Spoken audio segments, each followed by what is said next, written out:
Baik, selamat pagi Bu dosen dan teman-teman. Kami dari kelompok 2 ingin mempresentasikan chapter 2 yang berjudul Kesempatan dan Hukum yang Sama. Sebelum presentasi, saya akan memperkenalkan kelompok saya terlebih dahulu. Yang pertama ada Samuel, ada Benedictus, ada Wijanoto, dan terakhir ada saya, Frizal Jotivian. Bagian pertama akan dijelaskan oleh Samuel. Silakan Samuel. Hukum kesempatan yang sama ditetapkan dari tahun 1964 hingga 1991. Judul 7 Undang-Undang Hak Sipil 1964, Perintah Eksekutif, Undang-Undang Pembayaran Setara tahun 1963, Diskriminasi Usia dalam Undang-Undang Ketenagakerjaan tahun 1997, Undang-Undang Rehabilitasi Kejujuran tahun 1973, Undang-Undang Diskriminasi Kehamilan tahun 1978, Pedoman Badan Federal, dan yang terakhir keputusan pengadilan dini mengenai kesempatan kerja yang setara. Yang pertama tadi ada judul 7 Undang-Undang Hak Sipil 1964 sebagaimana telah diubah oleh Undang-Undang Kesetaraan Kesempatan Kerja 1972. Judul 7 menyatakan bahwa pemberi kerja tidak boleh membeda-bedakan berdasarkan ras, warna kulit, agama, jenis kelamin, atau asal negara. Yang kedua ada perintah eksekutif. Berbagai presiden Amerika Serikat menandatangani perintah eksekutif untuk memperluas pekerjaan yang setara di lembaga federal. Misalnya pemerintahan Johnson tahun 1963 sampai 1969 mengeluarkan eksekutif pesanan 11.246 dan 11.375. Undang-Undang Pembayaran Setara tahun 1963. Di bawah Undang-Undang Pembayaran Setara tahun 1963 diubah pada tahun 1972 adalah melanggar hukum untuk melakukan diskriminasi dalam pembayaran berdasarkan jenis kelamin ketika pekerjaan melibatkan pekerjaan yang setara, membutuhkan keterampilan yang setara, usaha dan tanggung jawab, dan dilakukan dalam kondisi kerja yang serupa.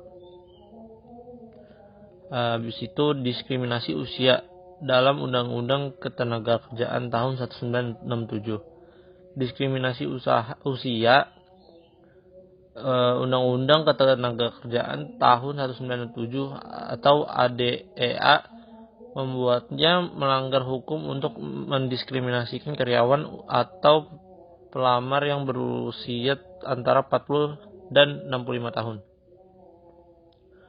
Kemudian ada Undang-Undang Rehabilitasi Kejuruan tahun 1973. Undang-Undang Rehabilitasi Kejuruan tahun 1973 mengharuskan majikan dengan kontrak federal lebih dari $2.500 untuk mengambil tindakan afirmatif dalam mempekerjakan orang cacat beranak. Kemudian ada pedoman Badan Federal. Badan-badan federal yang bertanggung jawab untuk memastikan kepatuhan terhadap undang-undang ini dan eksekutif perintah memiliki pedoman pelaksanaannya sendiri. Hal ini yang menguraikan prosedur yang direkomendasikan untuk mematuhi hukum. Kemudian ada Undang-Undang Diskriminasi Kehamilan tahun 1978. Undang-Undang Diskriminasi Kehamilan tahun 1978 melarang penggunaan kehamilan, persalinan, atau kondisi medis terkait untuk melakukan diskriminasi dalam perekrutan, promosi, penangguhan atau pemecatan, atau dalam syarat atau kondisi pekerjaan apapun. Kemudian ada keputusan pengadilan dini mengenai kesempatan kerja yang setara. Beberapa keputusan pengadilan antara tahun 1964 dan 1991 membantu memperjelas interpretasi pengadilan undang-undang kesempatan kerja yang sama atau EEO. Seperti judul 7, Grigs kelima Duke Power Company, Griggs adalah kasus penting karena Supreme Pengadilan menggunakan untuk mendefinisikan diskriminasi yang tidak adil. Lanjut ke hukum yang ditetapkan dari 1991 hingga sekarang. Hukum yang ditetapkan dari 1991 hingga sekarang ada Undang-Undang Hak Sipil tahun 1991, kemudian ada Undang-Undang Penyandang Disabilitas Amerika, kemudian ada Undang-Undang Hak Ketenagakerjaan dan Pekerjaan Kembali Layanan Berseragam, Undang-Undang Non-Diskriminasi Informasi Genetik tahun 2008 atau disebut GINA. Undang-Undang Hak Sipil tahun 1991 ada 3 poin, yaitu burden of proof. Pertama, si RA 1991 membahas masalah beban pembuktian. Habis itu kerusakan uang. Sebelum si RA 1991, korban diskriminasi yang disengaja atau yang pengacara menyebut perlakuan berbeda, yang tidak menderita kerugian finansial, dan yang mengunggat di bawah judul 7 tidak dapat kemudian menuntut ganti rugi. Kemudian ada motif campuran. Beberapa majikan dalam kasus motif campuran telah mengambil posisi meskipun tindakan mereka diskriminatif. Faktor lain seperti perilaku meragukan karyawan membuat tindakan pekerjaan dapat diterima. Kemudian ada Undang-Undang Penyandang Disabilitas Amerika. Undang-Undang Penyandang Disabilitas Amerika atau disebut ADA tahun 1990 melarang diskriminasi pekerjaan terhadap individu penyandang disabilitas yang memenuhi syarat. Individu yang berkualifikasi yang menjadi cacat tidak membuat seorang memenuhi syarat untuk pekerjaan, tentu saja.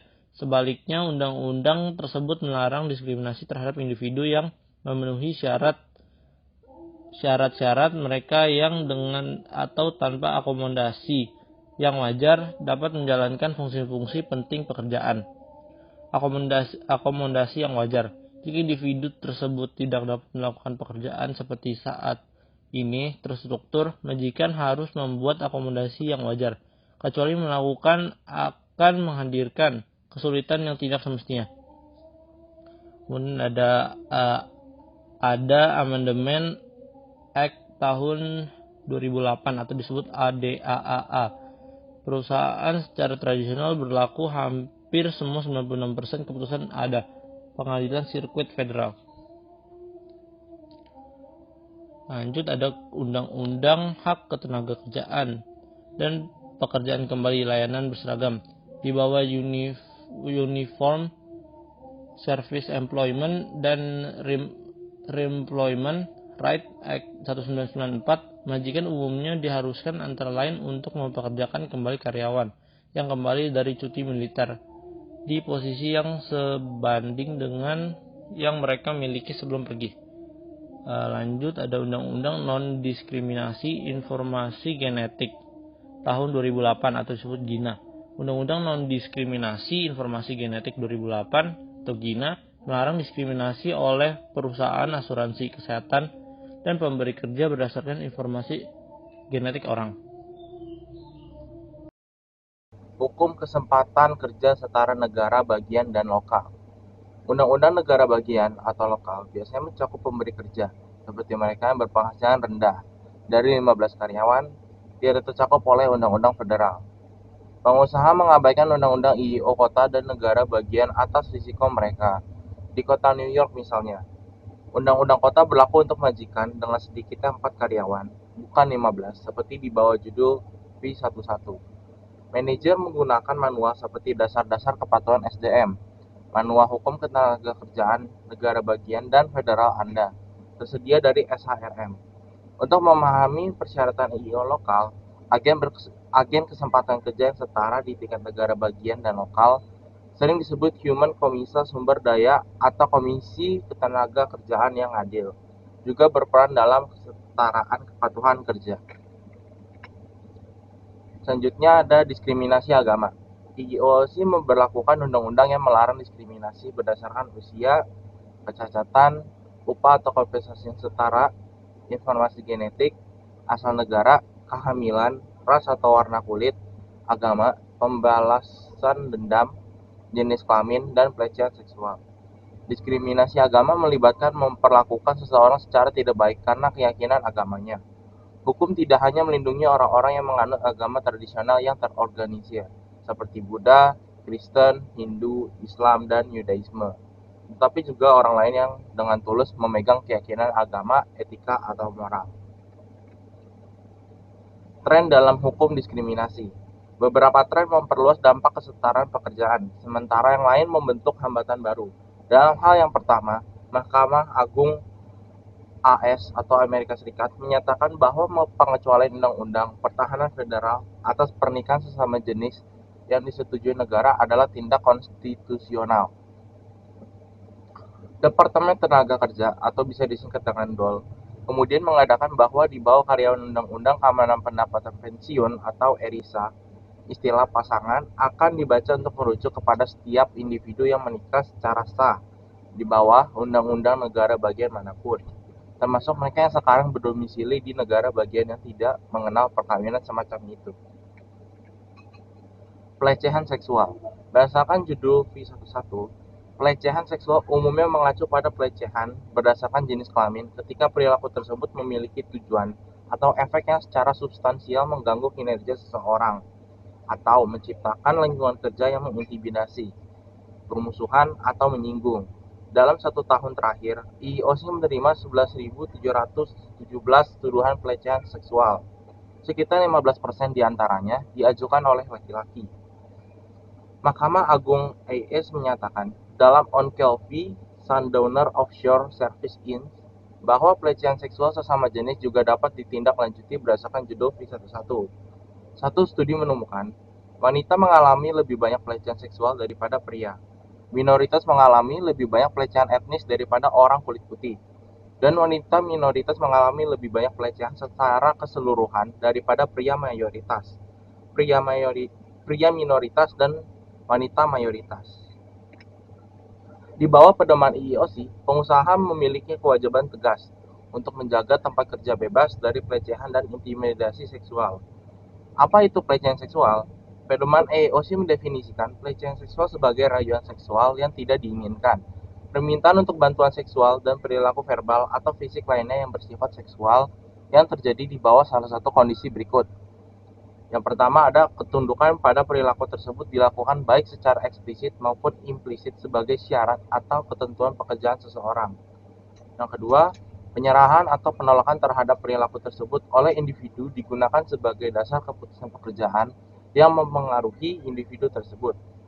Yang ketiga, perilaku tersebut memiliki tujuan atau efek yang secara tidak wajar, mengganggu kinerja seseorang atau menciptakan lingkungan kerja yang intimidasi, bermusuhan, ataupun menyinggung. Membuktikan pelecehan seksual ada 3 cara utama seseorang dapat membuktikan seksualnya gangguan. Yang pertama ada quid pro quo. Yang paling langsung adalah membuktikan bahwa menolak uang muka seorang supervisor berdampak buruk terhadap apa yang IIOC sebut sebagai tindakan ketenagakerjaan yang nyata, seperti perekrutan, pemecatan, promosi, penurunan pangkat, dan atau penugasan kerja. Yang kedua, ada lingkungan bermusuhan yang diciptakan oleh supervisor. Pelecehan tidak perlu memiliki konsekuensi nyata seperti penurunan pangkat. Misalnya, satu pengadilan menemukan bahwa perilaku supervisor pria telah secara substansial mempengaruhi kemampuan emosional dan psikologis karyawan wanita, sampai-sampai dia merasa harus berhenti dari pekerjaannya. Yang ketiga, lingkungan bermusuhan yang diciptakan oleh rekan kerja atau bukan karyawan. Rekan kerja atau bukan karyawan dapat memicu tuntutan tersebut.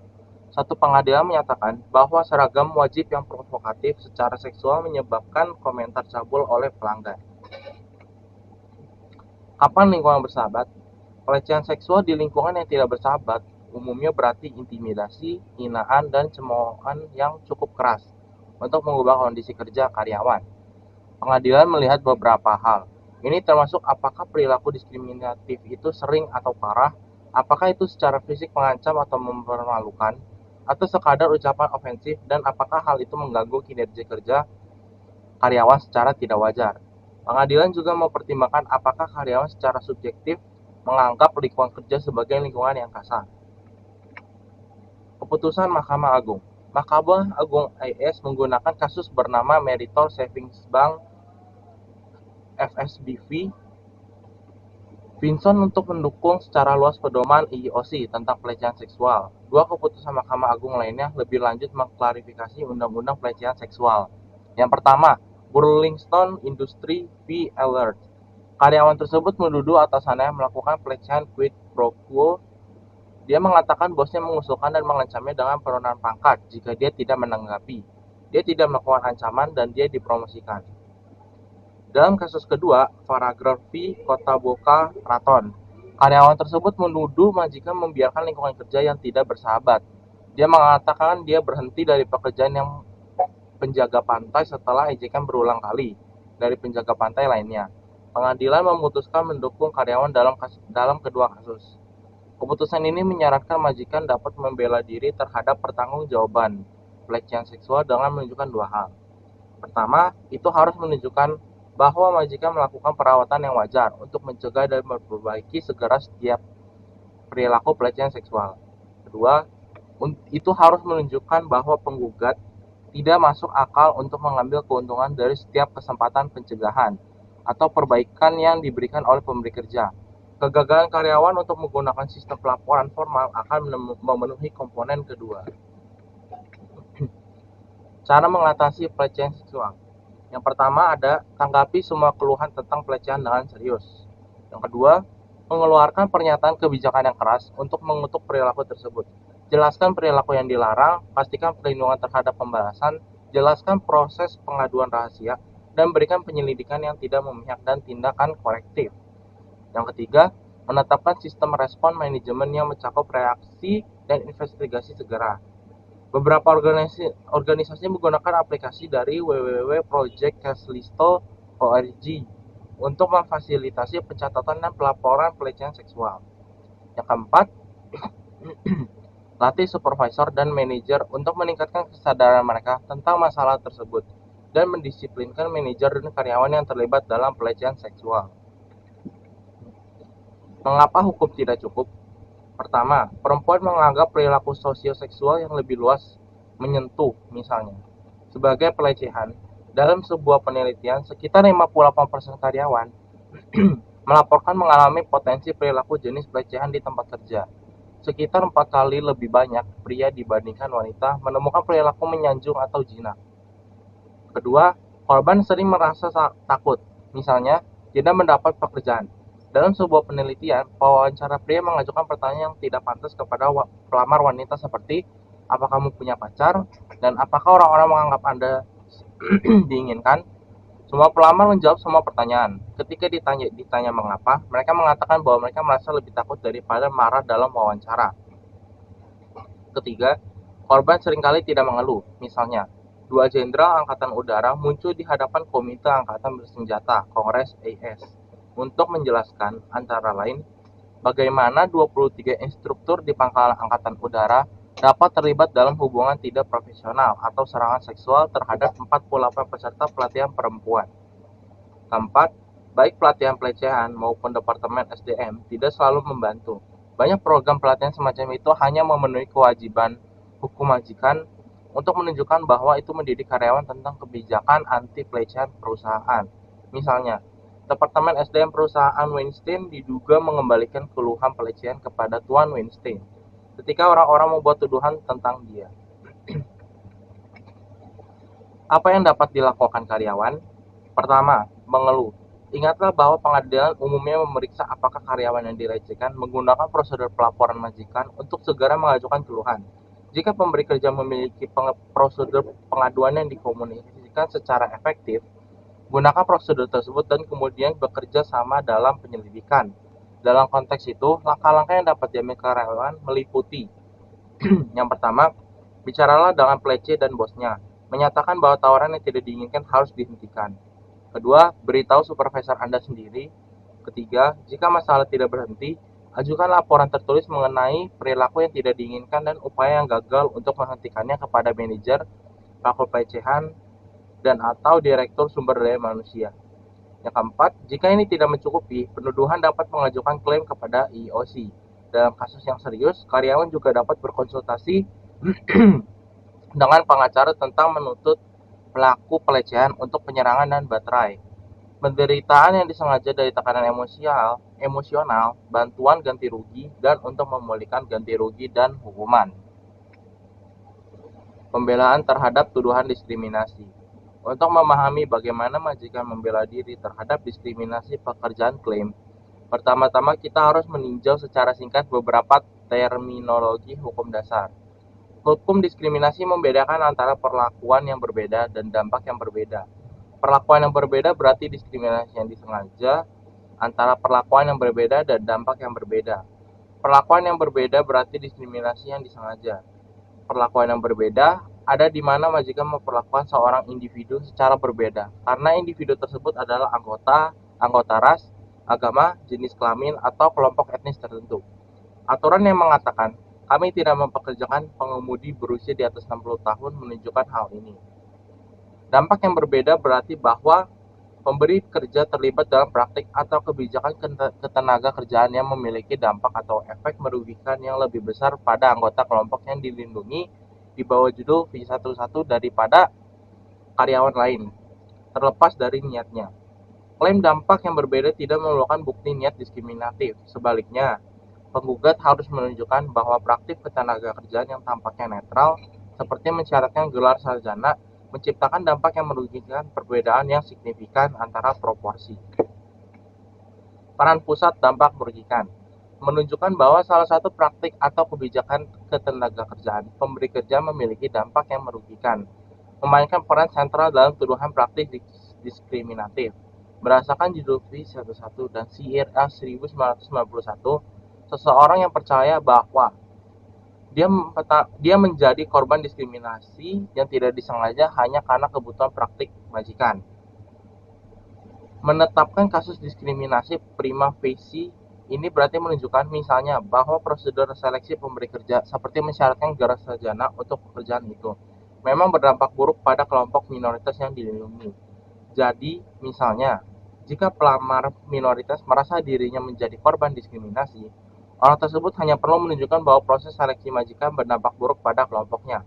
Misalnya, jika 80% pelamar kulit putih lulus tes, tetapi hanya 20% pelamar kulit hitam yang lulus, pelamar kulit hitam memiliki kasus prima facie yang membuktikan dampak buruk. Harga penolakan yang berbeda. Metode tingkat penolakan yang berbeda membandingkan tingkat penolakan untuk kelompok minoritas dan kelompok lain. Biasanya pelamar non-minoritas yang tersisa, agen federal menggunakan aturan 4/5 untuk menilai tingkat penolakan yang berbeda. Tingkat seleksi untuk setiap kelompok ras, etnis, atau jenis kelamin yang kurang dari 4/5 atau 80% dari tingkat untuk kelompok dengan tingkat tertinggi akan umumnya dianggap sebagai bukti dampak yang merugikan. Sedangkan tingkat yang lebih besar dari 4/5 umumnya tidak akan dianggap sebagai bukti dampak yang merugikan. Misalnya, pemberi kerja mempekerjakan 60% pelamar pria, tetapi hanya 30% pelamar wanita. 4/5 dari 60% tingkat perekrutan pria adalah 48%, karena tingkat perekrutan wanita yang sebenarnya sebesar 30% kurang dari 48%. Ada dampak buruk sejauh menyangkut badan-badan federal ini. Aturan deviasi standar. Standar deviasi adalah ukuran statistik variabilitas. Ini adalah ukuran penyebaran sekumpulan data dari rata-ratanya. Misalkan kita menghitung rata-rata tinggi badan siswa di kelas manajemen Anda. Dalam istilah yang paling sederhana, standar deviasi membantu untuk menggambarkan antara lain seberapa lebar rentang tinggi antara siswa terpendek dan tertinggi dan tinggi siswa rata-rata kelas.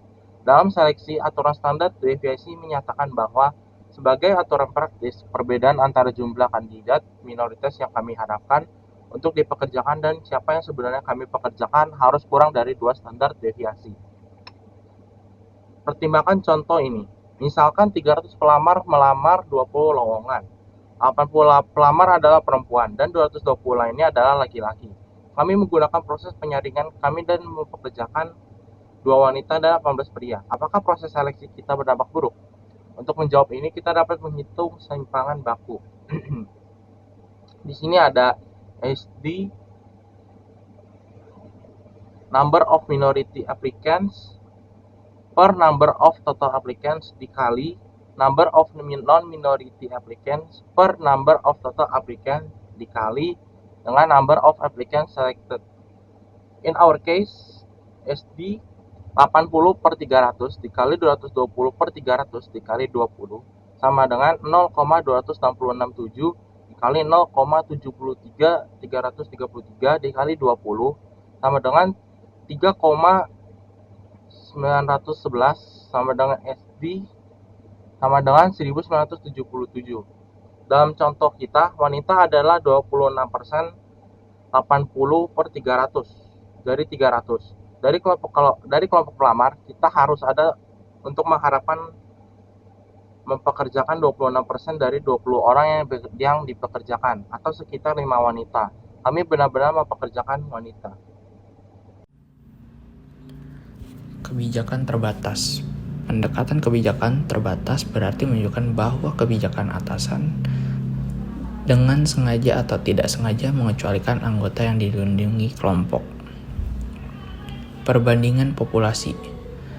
Pendekatan ini membandingkan pertama persentase minoritas atau kelompok yang dilindungi dan pekerja kulit putih dalam organisasi dengan persentase kelompok yang sesuai di pasar tenaga kerja. McDonnell-Douglas Test.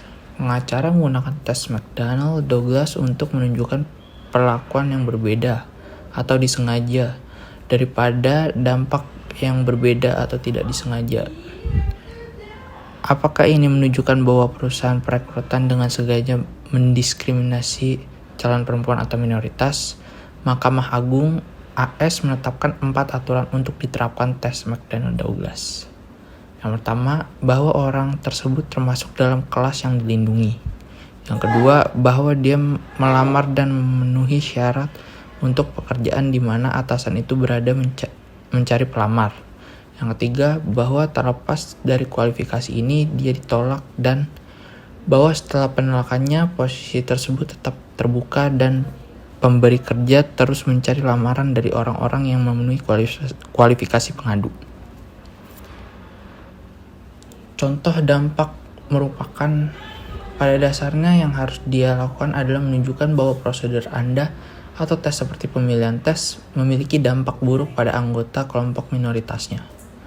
Penggugat dapat menerapkan 5 pendekatan di sini. Ini adalah tingkat penolakan yang berbeda, aturan standar deviasi, kebijakan terbatas, perbandingan populasi, dan untuk kasus pengobatan yang berbeda. Tes McDonnell-Douglas, setelah orang tersebut membuktikan dampak yang merugikan atau ke pengadilan kepuasan, beban pembuktian beralih ke atasan. Atasan harus membela terhadap tuduhan diskriminasi. Kemudian ada 2 pertahanan dasar yang digunakan pengusaha untuk membenarkan praktik tenaga kerjaan, yaitu yang berdampak buruk pada anggota kelompok minoritas. Pertahanan kualifikasi pekerjaan yang bona fide atau BFOQ dan pertahanan kebutuhan bisnis. Bona fide occupational qualification. Atasan dapat mengklaim bahwa praktik ketenaga kerjaan adalah pekerjaan yang bona fide qualification atau BFOQ untuk melakukan pekerjaan. Judul 7 secara khusus mengizinkan ini pertahanan. Judul 7 menyatakan bahwa tidak boleh menjadikan praktik ketenaga kerjaan yang melanggar hukum untuk atasan untuk mempekerjakan seorang karyawan atas dasar agama, jenis kelamin, atau asal negara. Di contoh-contoh tertentu di mana agama, jenis kelamin, atau asal negara adalah pekerjaan yang dapat dipercaya kualifikasi yang cukup diperlukan untuk operasi normal dari bisnis tertentu itu atau perusahaan. Usia sebagai BFOQ. Diskriminasi usia dalam Undang-Undang Ketenagakerjaan atau ADIA mengizinkan perlakuan berbeda dalam kasus ketika usia adalah BFOQ. Misalnya, usia adalah BFOQ ketika Badan Penerbangan Federal menetapkan usia pensiun wajib 65 untuk pilot komersial. itu ada agama sebagai BFOK. Agama mungkin menjadi BFOK dalam organisasi atau masyarakat keagamaan yang mengharuskan karyawan untuk menganut agama tertentu. Misalnya agama mungkin BFOK ketika mempekerjakan orang untuk mengajar di sekolah agama. Tapi sekali lagi, pengadilan menafsirkan pertahanan ini sangat sempit. Yang ketiga ada gender sebagai BFOK. Gender dapat menjadi BFOK untuk posisi seperti aktor, model, dan petugas toilet yang membutuhkan karakteristik fisik yang dimiliki oleh satu jenis kelamin. Namun untuk sebagian besar pekerja saat ini, sulit untuk mengklaim bahwa gender adalah BFOK. Misalnya jenis kelamin adalah bukan BFOK hanya karena posisi membutuhkan mengangkat benda berat. Asal nasional sebagai BFOK. Negara asal kebangsaan seseorang bisa berupa BFOK, misalnya seseorang atasan yang menjalankan pavilion Cina di sebuah pameran mungkin mengklaim bahwa warisan Cina adalah BFOK.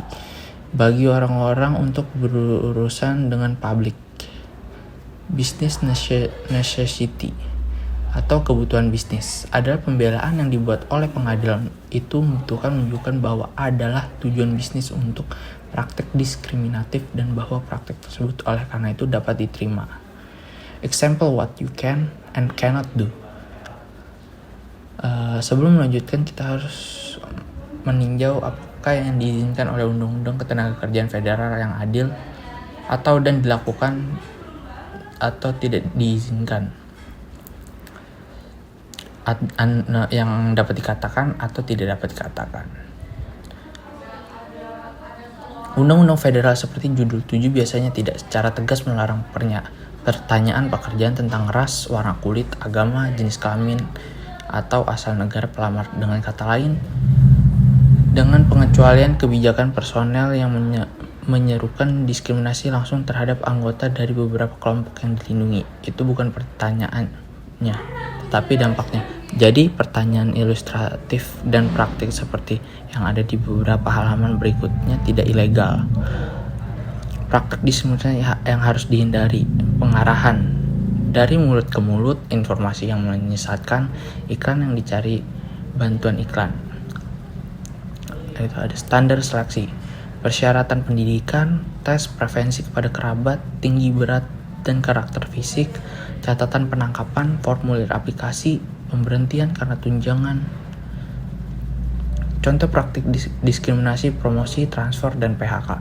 Undang-Undang Ketenagakerjaan yang adil tidak hanya melindungi pelamar kerja tetapi juga karyawan saat ini. Untuk misalnya Undang-Undang Pembayaran yang Setara Masyarakat bahwa upah yang sama dibayarkan untuk hal-hal yang secara substansial serupa pekerjaan yang dilakukan oleh laki-laki dan perempuan. Peraturan penampilan pribadi dan jabatan 7 karyawan terkadang mengajukan tuntutan bertentangan dengan kode pakaian dan penampilan atasan di bawah judul 7. Mereka biasanya mengklaim diskriminasi jenis kelamin tetapi terkadang mengklaim diskriminasi ras dan bahkan agama. Sebuah contoh putusan pengadilan sebagai berikut. Yang pertama, gaun, rambut, seragam, tato dan tindik badan, biaya berkas, penerimaan biaya. Yang terakhir, memaklumkan. Terakhir, ingatlah 3 hal lain. Niat baik bukanlah alasan. Yang kedua, seorang tidak dapat mengklaim bahwa kesepakatan serikat memerlukan beberapa praktik diskriminatif. Yang ketiga, pertahanan yang kuat bukan satu-satunya jalan Anda. Baik, saya akan melanjutkan. Nah, di sini ada gambar 2/3 yaitu mengenai proses penegakan IOC. Nah, prosesnya ini yang pertama yang bagian hijau tua itu prosesnya ini dimulai ketika seseorang mengajukan klaim ke IOC, baik orang yang dirugikan atau anggota IOC yang memiliki alasan untuk percaya bahwa pelanggaran terjadi harus mengajukan klaim secara tertulis dan di bawah sumpah. Berdasarkan CRA 1991, tuntutan diskriminasi harus diajukan dalam 300 hari atau 180 hari setelah insiden yang dituduhkan terjadi. Nah, seorang itu dapat memperoleh asuransi kewajiban praktik ketenagakerjaan terhadap klaim diskriminasi. Nah, selanjutnya ini yang bagian merah, IOC itu menyarankan kepada pemberi kerja untuk melakukan mediasi. Nah, jika tidak dapat memperoleh solusi yang memuaskan, IOC memprosesnya setelah berakhirnya periode penangguhan. Yang selanjutnya ke bagian hijau. Nah, pada bagian ini IOC itu melayani pemberitahuan. Nah, setelah tagihan diajukan atau periode penangguhan negara bagian atau lokal telah berakhir, IOC memiliki waktu 10 hari untuk menyampaikan pemberitahuan kepada pemberi kerja. Pengacara menyarankan terhadap pengajuan penyataan panjang sebagai tanggapan atas tuduhan. Sebagai gantinya, pemberi kerja itu harus memberikan penjelasan singkat yang menjelaskan mengapa tindakan itu sah. Daftar beberapa pernyataan untuk diajukan setelah menerima keluhan bias dari IOC. Nah, yang selanjutnya masih di bagian hijau itu IOC melakukan konferensi investigasi atau pencarian fakta. Nah, IOC ini kemudian menyelidiki tuduhan itu untuk menentukan apakah ada alasan yang masuk akal untuk percaya bahwa itu benar. Nah, IOC ini memiliki 120 hari untuk memutuskan. Di awal penyelidikan, IOC memegang inisial konferensi pencarian fakta. Fokus IOC di sini seringkali menemukan titik lemah dalam posisi masing-masing pihak. Ia menggunakan ini untuk mendorong penyelesaian. Nah, ketika IOC sudah menyelesaikan investigasi, IOC itu menemukan penyebab atau tanpa penyebab. Nah, jika tidak menemukan alasan yang masuk akal, IOC itu harus memberhentikan menagih dan memberikan pemberitahuan hak untuk menuntut kepada pihak yang menuntut. Orang itu kemudian memiliki 90 hari untuk mengajukan gugatan atas namanya sendiri. Nah, yang selanjutnya di bagian kuning ini adalah konsiliasi. Nah, jika IOC menemukan penyebabnya, IOC memiliki waktu 30 hari untuk membuat kesepakatan konsiliasi. Nah, konsiliator IOC ini kemudian bertemu dengan karyawan untuk menentukan obat apa yang memuaskan. Ia kemudian mencoba untuk menegosiasikan penyelesaian dengan karyawan. Nah, yang selanjutnya, yang terakhir bagian ungu itu pemberitahuan untuk menuntut. Jika konsiliasi ini tidak memuaskan, IOC dapat mengajukan gugatan perdata, yaitu gugatan di pengadilan distrik federal atau mengeluarkan pemberitahuan hak untuk menuntut kepada orang yang mengajukan tuntutan. Oke, selanjutnya ada dasar pengetahuan mengenai mediasi sukarela.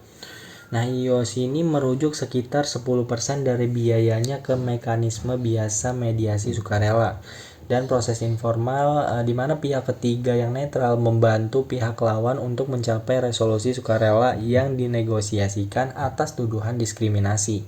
Jika para pihak tidak mencapai kesepakatan atau salah satu pihak menolak partisipasi, IOC memproses mengisinya melalui mekanisme yang biasa. Nah, dihadapkan dengan tawaran untuk menengahi, pemberi kerja ini diberi 3 pilihan. Yang pertama, setuju untuk menengahi biaya. Yang kedua, melakukan penawaran penyelesaian tanpa mediasi. Yang ketiga, menyiapkan pernyataan posisi untuk IOC. Nah, jika majikan tidak menengahi atau membuat penawaran, posisi pernyataan diperlukan. Itu harus mencakup pertahanan yang kuat, termasuk informasi terkait terhadap bisnis perusahaan dan posisi pihak pembebanan deskripsi aturan apapun atau kebijakan dan prosedur yang berlaku dan kronologis pelanggaran itu menyebabkan tindakan yang merugikan. Yang selanjutnya ada arbitrase wajib klaim diskriminasi.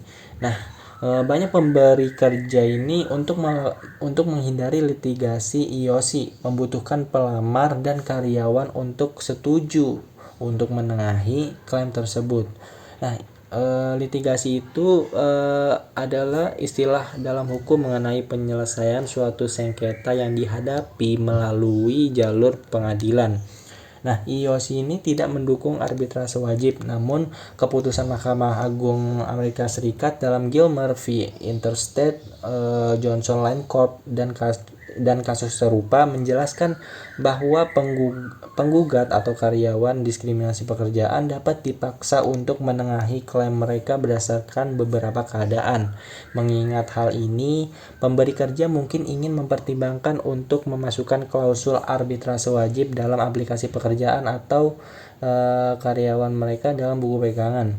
Untuk melindungi proses semacam itu dari banding, pemberi kerja harus menerapkan langkah-langkah untuk melindungi dari bias arbiter, mengizinkan arbiter untuk menawarkan penggugat keringanan luas termasuk pemulihan dan memungkinkan penemuan fakta prasidang dalam jumlah yang wajar.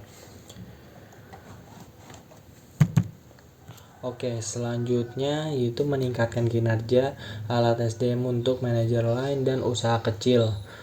Nah, kemungkinannya adalah IOC tidak akan mengajukan gugatan, tetapi mendapatkan pemberitahuan yang mengatakan sedang menyelidiki yang masih menakutkan. Baik Anda mengelola satu tim atau bisnis kecil Anda sendiri, setiap manajer harus mengetahui terlebih dahulu apa yang akan dicari oleh IOC dan apa yang harus dilakukan. Nah, selama investigasi IOC, lakukan penyelidikan Anda sendiri untuk mendapatkan faktanya, dan kemudian pastikan bahwa ada informasi dalam file-file IOC yang menunjukkan kurangnya kelayakan dari biaya. Yang selanjutnya adalah batasi informasi yang diberikan hanya pada isu-isu yang diangkat dalam tuduhan itu sendiri. Kemudian dapatkan informasi sebanyak-banyaknya tentang klaim pihak yang menagih. Selanjutnya yaitu temui karyawan yang mengajukan keluhan untuk mengklarifikasi semua masalah yang relevan. Yang selanjutnya, ingatlah IOC ini hanya dapat meminta atau dia tidak memaksa pemberi kerja untuk menyerahkan dokumen dan meminta keterangan saksi di bawah sumpah. Nah, berikan IOC pernyataan posisi, itu harus berisi kata-kata yang menyatakan bahwa perusahaan ini memiliki kebijakan yang menentang diskriminasi dan tidak akan melakukan diskriminasi dalam cara yang dibebankan dalam pengaduan. Dan yang terakhir, dukung pernyataan tersebut dengan dokumentasi.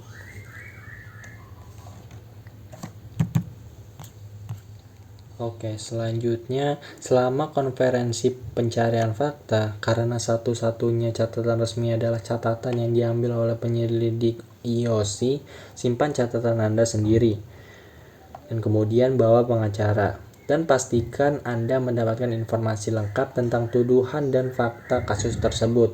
Nah, sebelum dihadirkan, saksi terutama pengawas perlu mengetahui hukum pentingnya fakta-fakta yang akan mereka hadirkan.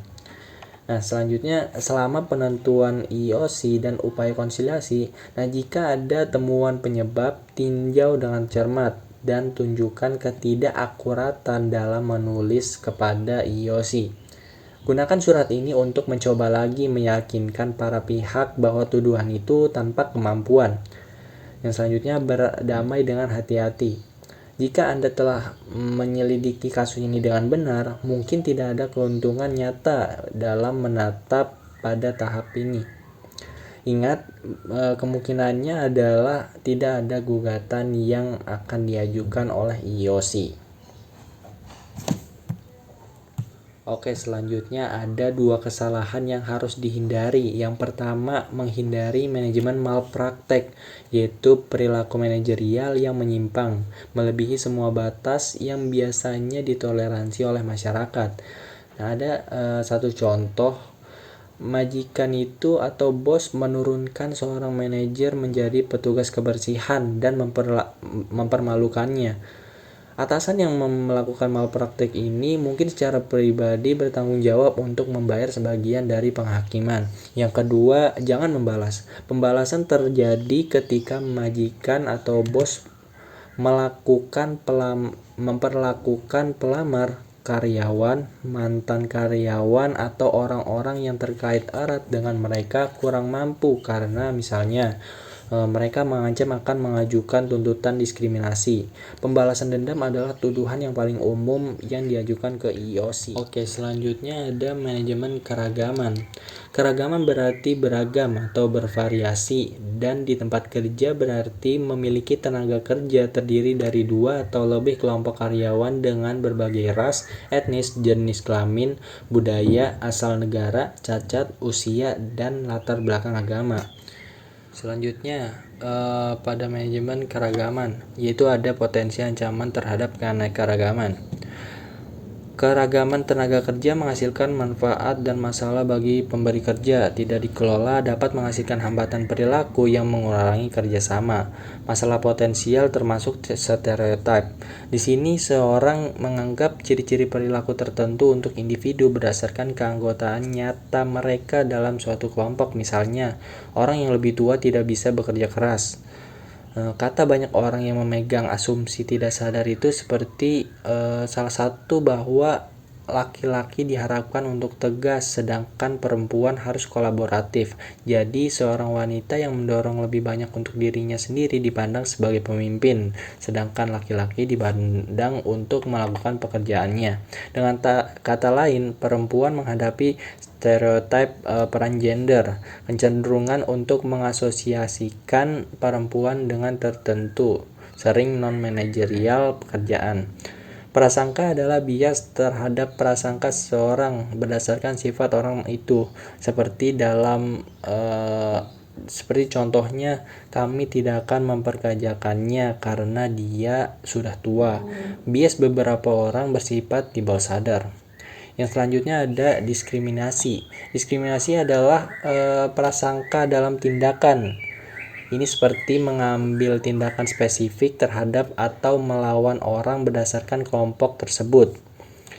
Yang selanjutnya ada tokenisme, yaitu berarti perusahaan menunjuk sekelompok kecil perempuan atau minoritas untuk posisi profil tinggi daripada lebih agresif mencari perwakilan penuh untuk grup itu. Yang selanjutnya ada etnosentrisme, adalah kecenderungan untuk kurang memandang anggota kelompok sosial lain menguntungkan daripada milik sendiri. Oke, yang selanjutnya itu adalah tentang mengelola keanekaragaman. Kunci untuk memperoleh manfaat tersebut adalah dengan benar mengelola potensi masalah keragaman. Mengelola keragaman berarti memaksimalkan potensi manfaat keragaman sambil meminimalkan potensi masalah seperti prasangka yang dapat merusak kerjasama. Oleh karena itu, keragaman penuhan manusia juga bergantung pada pengambilan langkah-langkah sukarela untuk mendorong karyawan untuk bekerja sama secara produktif. Yang selanjutnya ada program manajemen keanekaragaman top bawah. Majikan dapat melembagakan keragaman program manajemen biasanya atas inisiatif seorang eksekutif puncak. Program utama tujuannya adalah untuk membuat karyawan lebih peka dan lebih mampu menghadapi perbedaan budaya. Yang selanjutnya itu ada memberikan kepemimpinan yang kuat. Perusahaan dengan reputasi teladan dalam mengelola keragaman biasanya memiliki CEO yang memperjuangkan penyebab keragaman.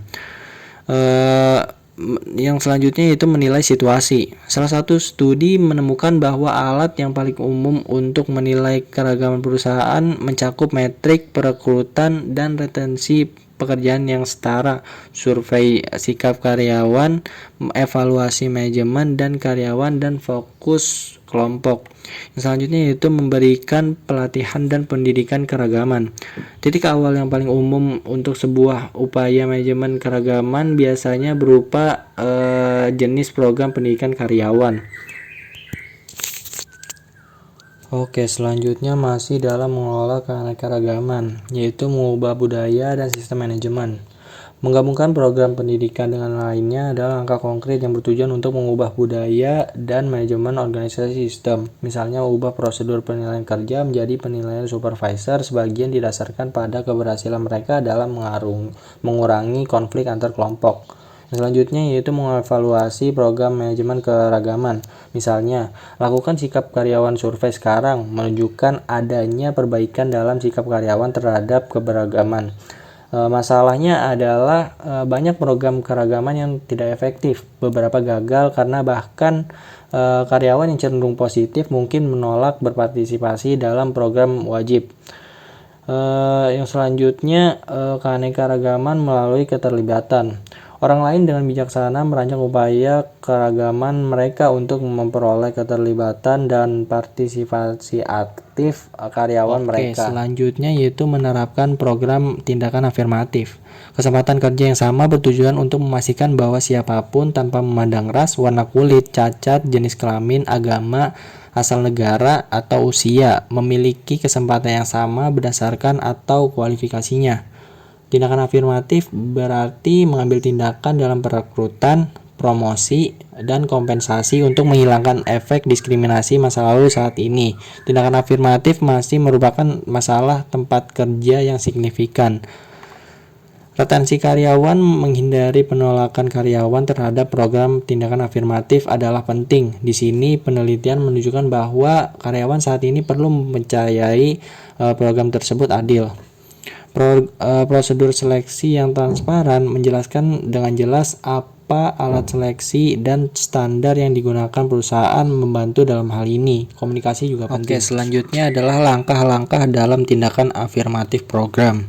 Yang pertama yaitu mengeluarkan kebijakan ketenagakerjaan yang setara secara tertulis yang menunjukkan bahwa perusahaan tersebut adalah pemberi kerja dengan kesempatan kerja yang setara dan komitmen pemberi kerja untuk tindakan afirmatif.